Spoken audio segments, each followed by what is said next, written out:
तो वहां हाथ पकड़ के बैठाए रहेंगे।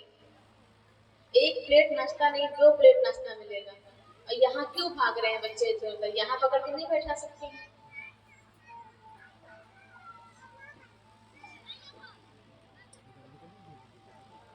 बोलो कृष्ण कन्हैया लाल की। एक मनवंतर में भगवान ने समुद्र मंथन करवाया, जिसमें भगवान के कई अवतार हुए। देवता और असुर मिलकर प्रभु की आज्ञा से समुद्र मंथन के लिए गए। मंदराचल पर्वत को जब उठाया तो दोनों पक्षों से भार उठाया नहीं गया। देवताओं ने भगवान को याद किया। भगवान ने कहा चिंता करने की जरूरत नहीं है, इसको उठाकर हम रखे देते हैं। मंदराचल पर्वत उठा करके जब समुद्र में रखा तो वो समुद्र में डूबने लगा। फिर सब घबराए, अब क्या करें? तब भगवान ने वहां पर सबसे पहले कच्छप अवतार धारण किया। बोल कच्छप भगवान की। उस पर्वत को अपने पीठ पर धार लिया, कहा अब मंथन आराम से होगा। अब देवता और असुर मिलकर प्रबंध करते हैं रस्सी का। इतनी बड़ी और मजबूत रस्सी कहाँ से?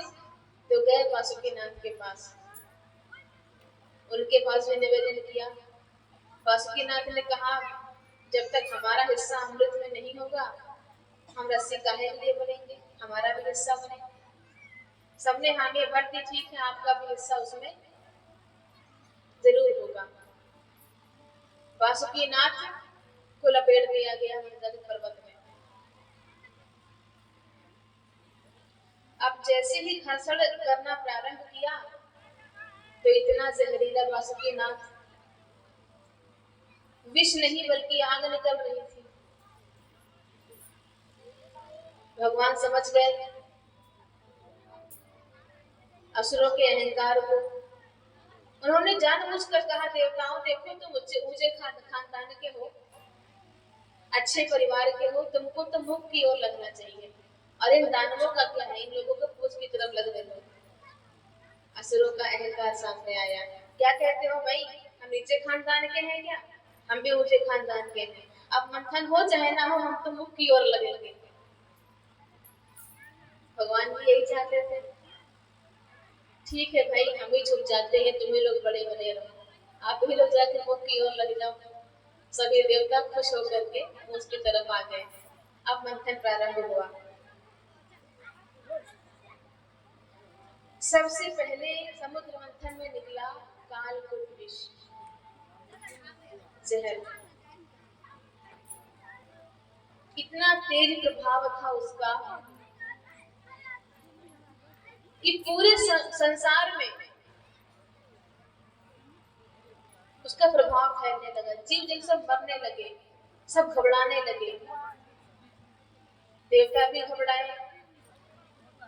और जब विपदा आती है तो कल्याण के लिए कहा जाते हैं भगवान शंकर के पास। सभी देवताओं ने प्रार्थना की एक साथ, सानंद मानंद दवने वसंतम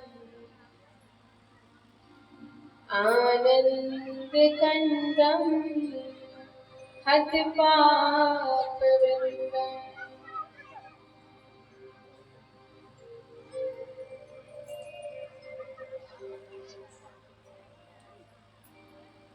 सब एक स्वर में प्रार्थना कर रहे हैं। वाराणसी नाथम नाथ नाथम श्री विश्वनाथम शरणं प्रपद्ये। श्री विश्वनाथम शरणं प्रपद्ये।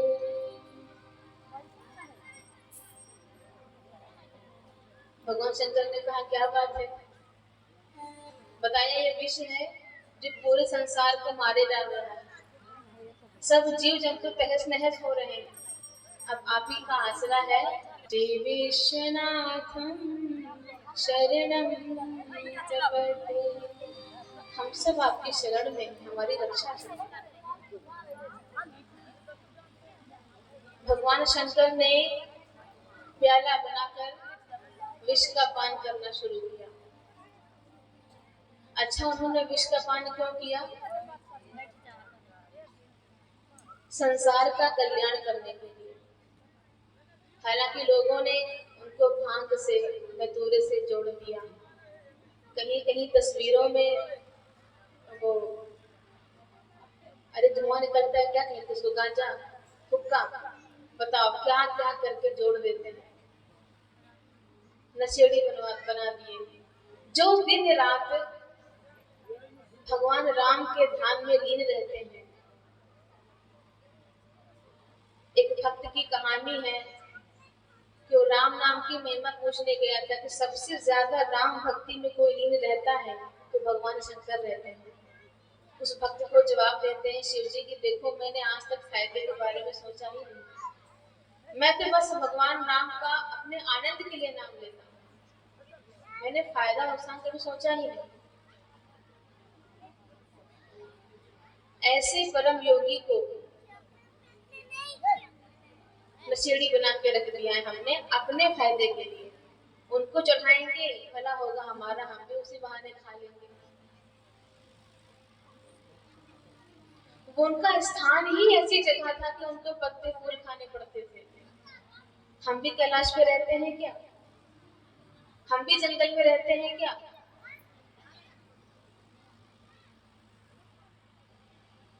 जो ही विष का पान करना शुरू किया, उनको ध्यान आया कि हृदय में तो मेरे राघव जी विद्यमान है। कंठ में रोका कि अगर मैंने गटक लिया तो हृदय में जो राघव विद्यमान है उनको कष्ट होगा, और मुख में विष है वमन कर दिया तो संसार तहस नहस हो जाएगा।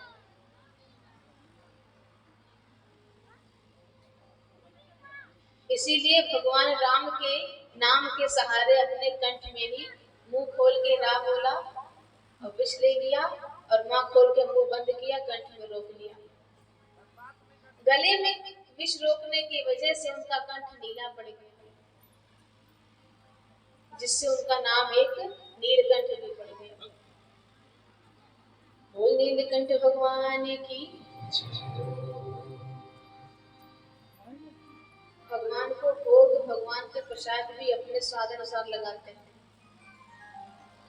परसों भी शायद इस पर चर्चा हुई थी कि हमें शुगर होता है तो बिन चीनी का हलवा भगवान को भोग लगाते हैं।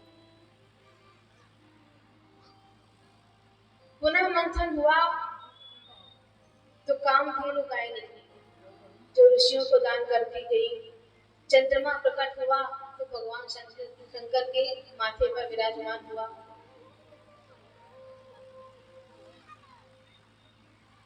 उच्चैश्रवा घोड़ा निकला तो राजा बलि ने ले लिया।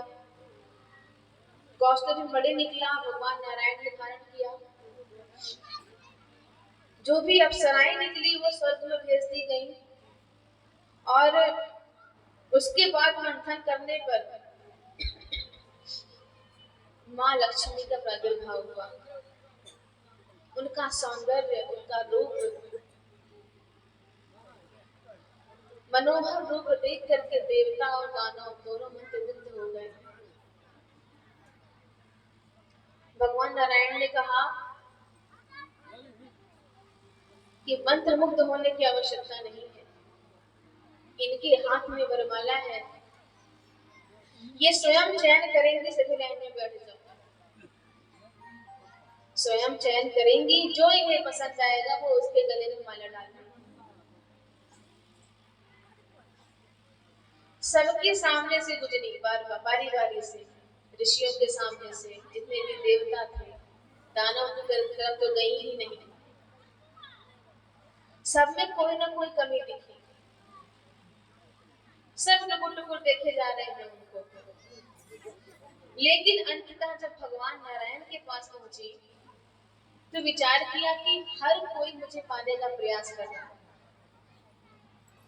हर कोई मुझे टुकुर टुकुर देखे जा रहा है, पर ये कुछ अलग नहीं। इन्होंने एक बार भी निगाह उठाकर मेरी तरफ नहीं देखा। क्या इनको मेरी चाह नहीं है? ये हर तरफ से मंगल है, सुंदर है, मनमोहक है, दिखने में सुंदर है, काम भी अति सुंदर है, नाम भी मंगल है, जीवन भी मंगल है, जो इनको भजता है उसका जीवन भी मंगल है। और उसी समय मार्चिंग ने सोच लिया कि मंगलम भगवान विष्णु, मंगलम गरुड़ध्वजा, मंगलम पुंडरीकाक्षा, मंगलाय तनोहरि। प्रेम से जाकर के भगवान नारायण के गले में वरमाला डाल दी। ओ लक्ष्मी नारायण भगवान की। लक्ष्मी का स्वभाव है, जो इसके पीछे जितना भागता है वो उतना ही नाचता है, लेकिन जो जितना ही त्याग करता है वो उतना ही सुखी रहता है। इसका सांकेतिक भाषा में यही ज्ञान है कि लक्ष्मी के पीछे जो भागता है लक्ष्मी उससे भागती है, लेकिन जो अपने कर्मों पर ध्यान रखता है, आत्मविश्वास से अपने कर्म पे विश्वास रखता है, भगवान नारायण की तरह लक्ष्मी स्वयं उसका वरण कर लेते हैं, उसका साथ कभी नहीं छोड़ती।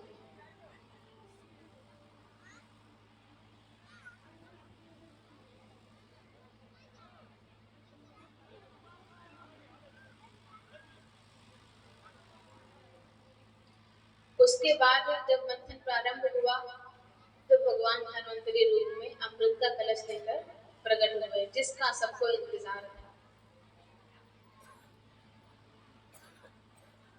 अब जैसे ही कलश निकला सबका ध्यान कलश पर, सभी दानव एक दूसरे को इशारा कर रहे हैं, अपना अपना निशाना साध रहे हैं कि कब कैसे लेके भागे। और चालाकी से आखिर सभी दैत्य सभी असुर सफल हो जाते हैं, लेके भाग लेते हैं वहां से। देवता बेचारे देखते रह गए। भगवान ने कहा कोई बात नहीं, जो मेरी शरण में होता है उसका खोया हुआ पदार्थ भी वापस आ जाता है, लेकिन जो चालाकी करता है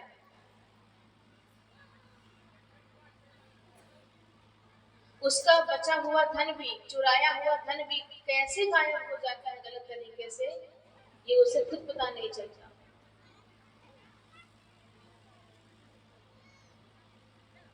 धोखे से कमाया गया धन, झूठ फरेब करके कमाया गया धन, किसी का हिस्सा मार कर कमाया संचित किया गया धन, या तो अस्पताल में या तो कचहरी में रुला के जाता है वो। इसलिए सदैव कहते हैं कम कमाया जाए लेकिन शुद्ध कमाया जाए। जो दोषपूर्ण धन होता है वो अपने साथ बहुत सारी विपदाएं लेकर आता है।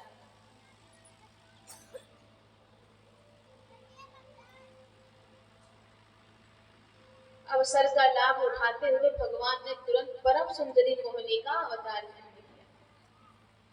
बोल मोहिनी भगवान की। भगवान का दिव्य रूप का दर्शन करते ही देवता भी चक्कर खा गए, इतनी सुंदर छमछम करती हुई जलती हुई शक्ति।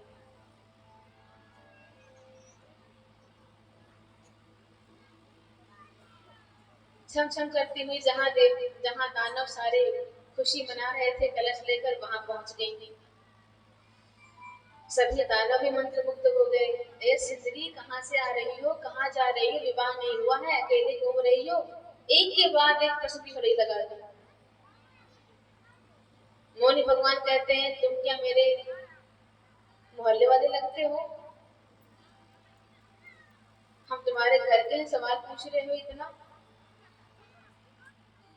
अब सारे असुर आपस में बात करते हैं, इसका चरित्र बहुत अच्छा है। तुरंत देखो बात नहीं कर रही। भगवान कहते हैं हम किसी भी खानदान के हो, कहीं से भी आओ, तुमसे क्या हो। अरे तुम हमसे बात कर सकती हो, हम कोई गिरे खानदान के नहीं है, हम भी अच्छे खानदान से हैं।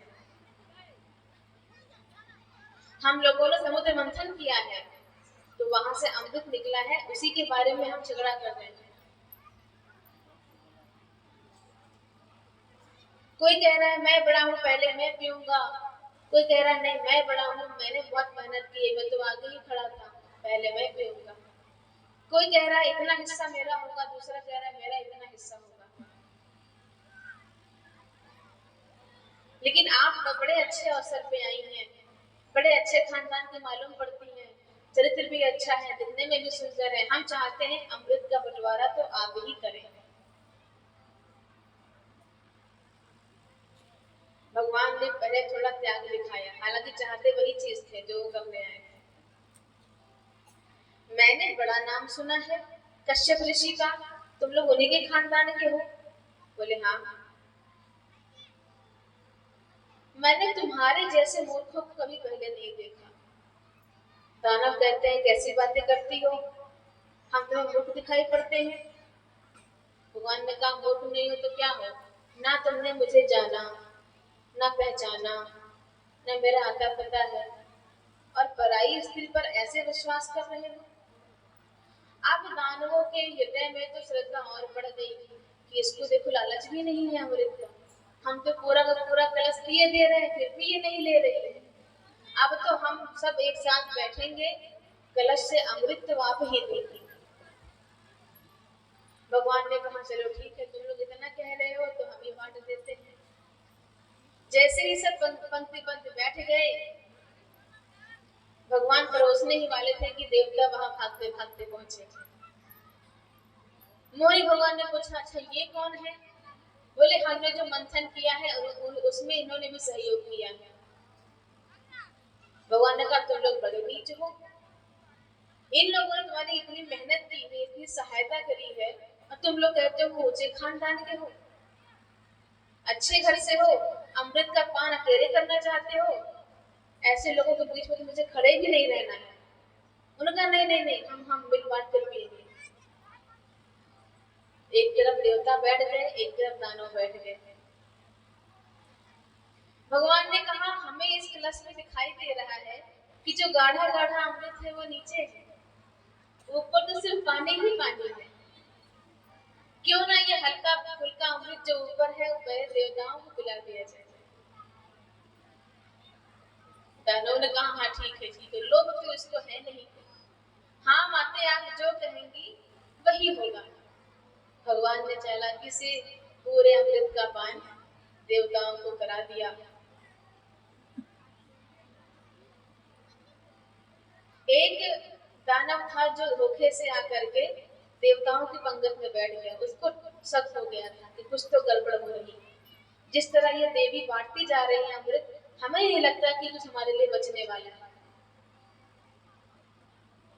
लेकिन चंद्रमा ने और सूर्य ने पहचान लिया कि महाराज डुप्लीकेट बैठा हुआ है बगल में। अब भगवान को क्रोध आया, उन्होंने अपना चक्र छोड़ा और वहीं पर उसका काम तमाम कर दिया। दो भागों में बट गया, जो राहु और केतु के नाम से आज भी सूर्य चांद को ग्रहण लगाते हैं।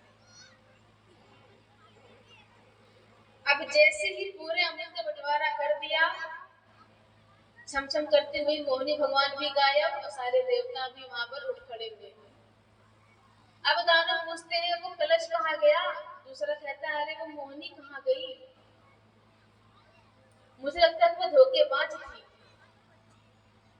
एक कहता है वो थी नहीं भैया, वो था। कौन? छलिया विष्णु ही था जो धोखा दे करके अमृत कलश मान ले गया।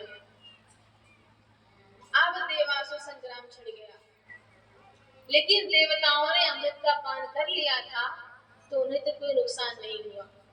देवताओं ने ही बल्कि दानवों का सारा काम तमाम कर दिया था। लेकिन शुक्राचार्य ने मृत संजीवनी पिला करके सभी दानवों को पुनर्जीवित कर दिया। देवताओं का स्वर्ग पर फिर से अधिकार हो गया। शुक्राचार्य ने कहा देखा, मैंने कहा था कि संतों ब्राह्मणों का हमेशा ध्यान रखो, यज्ञ अनुष्ठान करते रहो, दानवों ने पूछा उससे क्या होगा? बोले उससे ये होगा कि छलिया विष्णु जो है ये संतों का, ब्राह्मणों का बहुत सम्मान करता है। जो इनके सानिध्य में रहते हैं उनका वो कुछ बिगाड़ नहीं पाता। और देवताओं को देखो, ऋषि मुनियों को देखो, समय समय पर अनुष्ठान करते रहते हैं। ठीक है, कोई बात नहीं। अब दानवों ने भी खूब संतों की सेवा की, ब्राह्मणों की सेवा की, खूब भंडारे करवाए। ब्राह्मण बहुत सारे आए, भोजन करते गए, भंडारे का लाभ लेते गए, पेट पे हाथ घुमाते गए और खूब प्रसर के आशीर्वाद दिया। संतों की कृपा से, तपोबल के प्रताप से एक दिव्य रथ का निर्माण किया जो राजा बलि को दे दिया। अब कहा कि इस रथ पर सवार होकर तुम जहां भी जाओगे कभी भी हार के नहीं लौटोगे। संतों के, ऋषियों के आशीर्वाद से राजा बलि प्रसन्न हो गया और उस रथ में बैठकर उसने फिर से देवताओं पर, स्वर्ग पर आक्रमण कर दिया। तेजो तेजो में रथ का नाम था। देवताओं के गुरु ने कहा देखो यहाँ से देवताओं भाग जाओ। इस समय राजा बलि का सामना 3 लोकों में कोई भी नहीं कर सकता। और जब गुरु जी ही ऐसा कह रहे हैं तो सभी देवता भगे वहां से। आक्रमण करके दानवों ने, राजा बलि ने स्वर्ग पर फिर से अधिकार प्राप्त कर लिया। गुरु जी ने एक बात सिखाई कि अगर इंद्र की गद्दी पर बैठना है तो 100 यज्ञ पूरे करने होंगे। अब समय पर राजा बलि ने यज्ञ करना प्रारंभ किया। देवता यहाँ वहां भटक रहे थे जंगल में। अदिति माँ बहुत विलाप कर रही थी। कश्यप ऋषि ने कहा देखो रोने से काम नहीं चलेगा। पयोव्रत का नाम बताया, ज्ञान दिया और कहा इस व्रत को रखो। भगवान ने कहा हम स्वयं जन्म लेंगे। माता ने पयोव्रत का नियम का पालन किया और कालांतर में भादव के महीने में अभिजीत मुहूर्त में दिन के 12 बजे भगवान नारायण ने वामन के रूप में शरीर धारण किया। बोल वामन भगवान की जय हो। अब इनके दर्शन को संत, ऋषि, महात्मा, देवगण सभी पधारे। सभी में आनंद का पारावार नहीं रहा।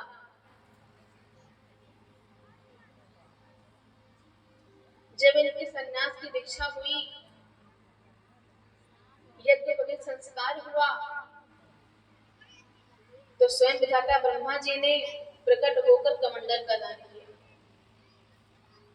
आकाश ने छतरी का भेंट किया। अन्नपूर्णा माता ने भिक्षा प्रदान करी। बृहस्पति गुरु के पास गए थे, जो जो जहां जहां से मिला था सब अपने गुरु को दान कर दिया गौ दक्षिणा में। गुरु ने कहा देखो बटुक इसमें काम नहीं चलेगा तो क्या चाहिए? जाइए राजा बलि से उनका सारा धन मांग कर लाइए तो दक्षिणा पूरी होगी। गुरु की आज्ञा पाकर धीरे धीरे बटुक ब्राह्मण जहां राजा यज्ञ कर रहे थे वहां पहुंच गए। राजा बलि ने दूर से देखा बटुक ब्राह्मण को आते हुए, यज्ञ को छोड़कर खड़े हुए, स्वागत सत्कार किया, चरणों में प्रणाम किया। कहो ब्राह्मण कैसे पधारे? वामन भगवान ने कहा पधारे क्या, बड़ा नाम सुन रखो है तुम्हारा।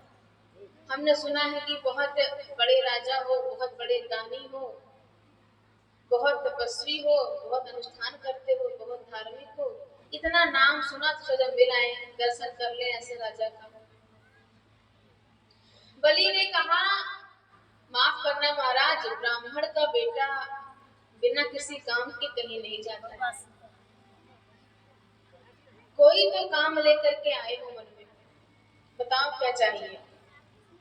सोना चांदी, घर, जमीन, जेवरात, क्या चाहिए? कहीं ऐसा तो नहीं बौने हो, शादी नहीं हो रही है, कोई कन्या का डिमांड है तो हम बौनी कन्या भी ला देंगे। आप कहेंगे तो आपकी जाति में भी ला देंगे। भगवान ने कहा नहीं नहीं, ऐसा कोई विवाह का प्रस्ताव मेरे मन में नहीं है। हम तुम्हारा नाम सुनकर सिर्फ मिलने को ही आए थे। कुछ भी हो मानना पड़ेगा तुम्हें, तब से देख रहे हैं। तुम देने के लिए बहुत उत्सुक हो, ये ले जाओ, वो मांगो, ये दान ले जाओ। हमें लगता है तुम दिए बिना मानोगे नहीं।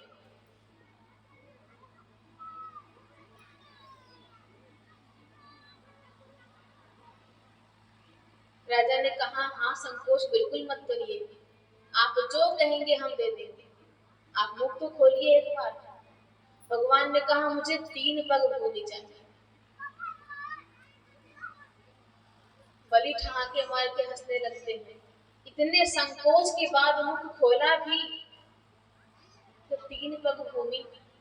अरे लोग हंसेंगे मुझ पर, कुछ तो अच्छा मांगते। जितने दिखते हो बौने उतना भीख भी मांगा है। भगवान ने कहा देखो, संकल्प करके 3 पग भूमि देना है तो दो, वरना हम चले। राजा बलि ने कहा तो संकल्प क्या करना है, और आपको 3 पग भूमि क्यों चाहिए? सीधे एक बंगला बना के दे देते हैं आपको। बटुक ब्राह्मण ने कहा नहीं, हमें बंगला नहीं चाहिए, 3 पग भूमि दीजिए जिसमें हम बैठकर अपना साधना कर सकें, संध्या वंदन कर सकें। जहाँ वहां बैठते हैं तो लोग भगाने लगते हैं। हम बोलते हैं भैया 10 मिनट बैठ जाने दो, संध्या वंदन कर लेने दो। लोग कहते हैं नहीं महाराज, आज तुम बैठ के पूजा कर रहे हो, कल हनुमान जी बिठाओगे और परसों यहाँ मंदिर बना लोगे, यहाँ हम तुमको बैठने नहीं देंगे। ऐसे कह के लोग मुझे हटा देते हैं यहाँ वहां से। इसीलिए मुझे 3 पग भूमि मेरे नाम दे दीजिए, संकल्प करके हम उसी में प्रसन्न हो जाएंगे।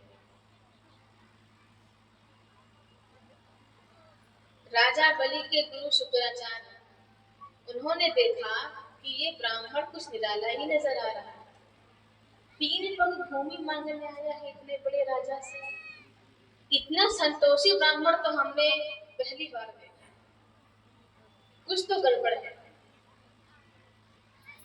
शुक्राचार्य ने नेत्र बंद करके ध्यान किया और पता लगाया कि ये कोई दूसरा नहीं, छलिया विष्णु ही है। जैसे कि संदेह हुआ भगवान को कि इन्होंने ध्यान लगाया है, ये कुछ गड़बड़ करेंगे, भगवान हड़बड़ाने लगते हैं। ऐसा है जल्दी देना है तो, वरना हम चले, हमें पूजा पाठ भी करनी है। राजा ने कहा संकल्प करने की क्या जरूरत है, जहां मन हो वहां नाप लीजिए, सब आप ही का है। बोले नहीं, नियम तो नियम होता है, हाथ में जल लो, संकल्प करो तभी हम लेंगे। बलि ने कहा कोई बात नहीं महाराज, नहीं मानते हो, जैसा कहोगे वैसा करेंगे। जल का पात्र बलि ने लिया तो गुरुजी ने पकड़ के हाथ रोक लिया। बलि सावधान, तुम फिर से वही गलती कर रहे हो। अरे गुरुजी सावधान क्या होना है, अरे तुम जानते नहीं हो कौन है, कौन है, बावन है। शुक्राचार्य जी ने कहा 52 नहीं, ये 53 है, टेढ़ी टांग वाला छलिया विष्णु है, ये तुम्हारा सब काम टेढ़ा करने आया है। मैं सावधान कर रहा हूँ, अभी भी समय है, समझ जाओ। ये देवताओं का काम साधने आया है वेश बदल कर, तुम फिर से धोखा खा रहे हो। ऐसा दान कौन सा दान जिसमें तुम खुद भिखारी बन जाओ, ये सब लूट के ले जाएगा, चक्कर में न पड़ना इसके।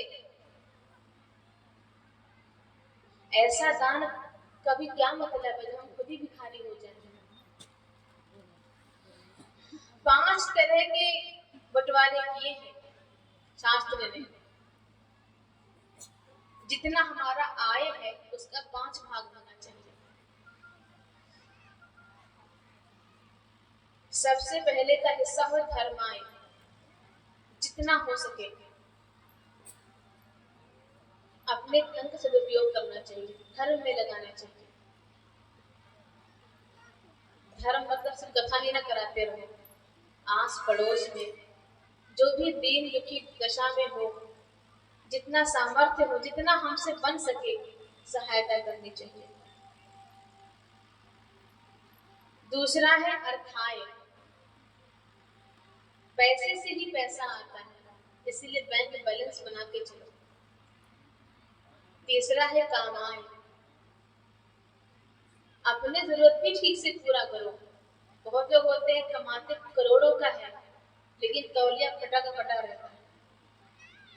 तो कपड़े भी ठीक ठाक हो, खान पान भी ठीक ठाक हो, अपने लिए भी खर्च करें।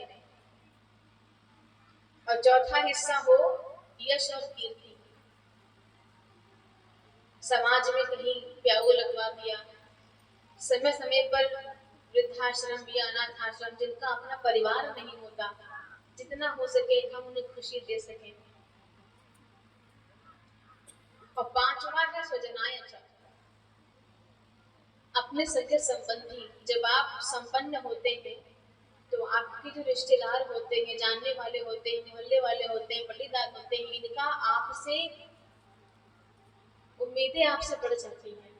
वो सोचते हैं कि कभी विपदा आई तो ये हमारा सहारा बन सकेंगे, और बिल्कुल बनना चाहिए। आगे इसका फायदा सुनिए। सौभाग्यशाली समझिए कि हमें भगवान ने दाता बनाया, कि हम किसी को देने लायक हैं, किसी को हम दो निवाला खिलाने लायक हैं, एक समय का भोजन देने लायक है, एक वस्त्र देने लायक है। मांगने का नहीं, देने का सौभाग्य मिला है। इसलिए राजन, सोच समझ के दान करना, खुद भिखारी मत बन जाना। बलि ने हाथ जोड़कर कहा, संकट तो वैसे नहीं किया लेकिन बाड़ी से वचन दे दिया है कि जो कहोगे वो दूंगा। अब मैंने इस वामन चाहे 53 जो भी आपने कहा, मैंने इनको वचन दे दिया है कि 3 पग भूमि देनी है, संकल्प करके देनी है और मुझे देना है।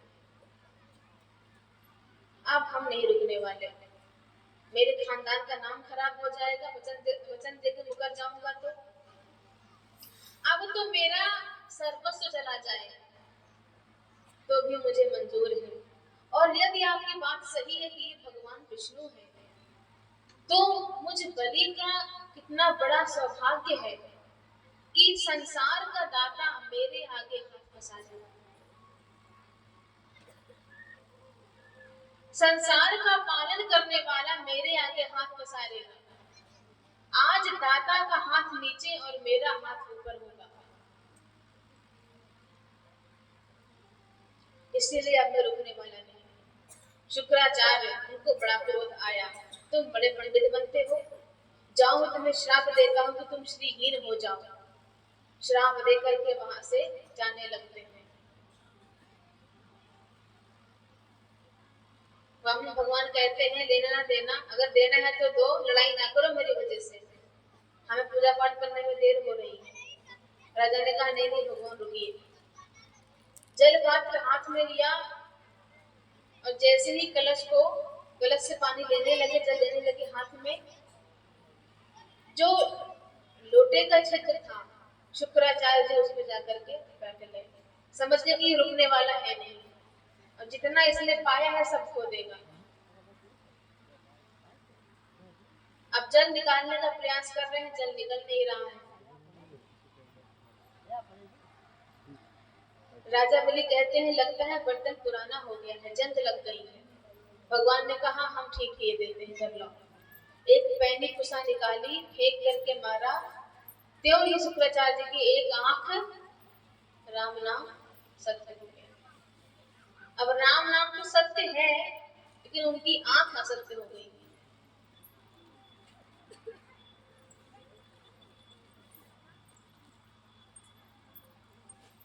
शुक्राचार्य जी फिर से बाहर आते हैं, आप थोड़े हुए, दे रहा है कोई और, ले रहा है कोई और, मेरी आंख खामखा चली गई। अब हम यहाँ नहीं रुकने वाले, जो होता है होने दो। भगवान ने एक आंख क्यों फोड़ी? ज्ञान विराग नयन उर गारी। भगवान ने कहा अब एक ही आंख रखो, सब में मुझ एक का दर्शन करो। तुम्हारी एक आंख ज्ञान का था, तुम्हारा एक आंख ज्ञान का था, जिसके सहारे तुमने मेरा दर्शन कर लिया, तुम मुझे पहचान गए, इसीलिए ज्ञान की आंख अपने पास रखो। लेकिन दूसरी आंख में मोह का मोतिया बिंद हो गया था, जो मैंने फोड़ डाला। जो ही जल हाथ में लेकर के संकल्प किया,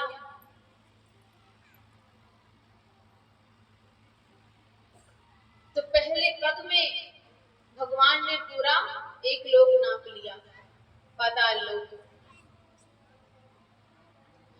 दूसरे पग में भू भुआ स्वा महाजना तपा और सत्य, सातों लोग ऊपर के नाप लिए। भगवान ने कहा, बलि तुम बहुत बड़े दाता बन रहे थे, अभी मेरा 2 पग ही हुआ है, बताओ तीसरा पग में कहाँ रखूं? जल्दी बताओ, वरना मेरा ग्रोह तुमको अभी बांध लेगा, बंदी बना लेगा। राजा बलि ने सुक्ति साध ली, सारा अहंकार पिघल गया। भगवान ने कहा, क्या सोचते हो, क्या निर्णय लिया, बताओ तीसरा पग में कहाँ रखूं? राजा बलि ने कहा, महाराज एक बात बताइए, धन बड़ा कि धनवान बड़ा? भगवान ने कहा, धनवान बड़ा, जिसका धन है वो बड़ा। तो अभी तक आपने अपने दोनों पगों में मेरा पूरा धन नापा है, लेकिन मैं तो अभी अवशेष हूं। कृपया करके अपने तीसरा पग मेरे सर पर रख लीजिए, मुझ दाता को भी स्वीकार कर लीजिए।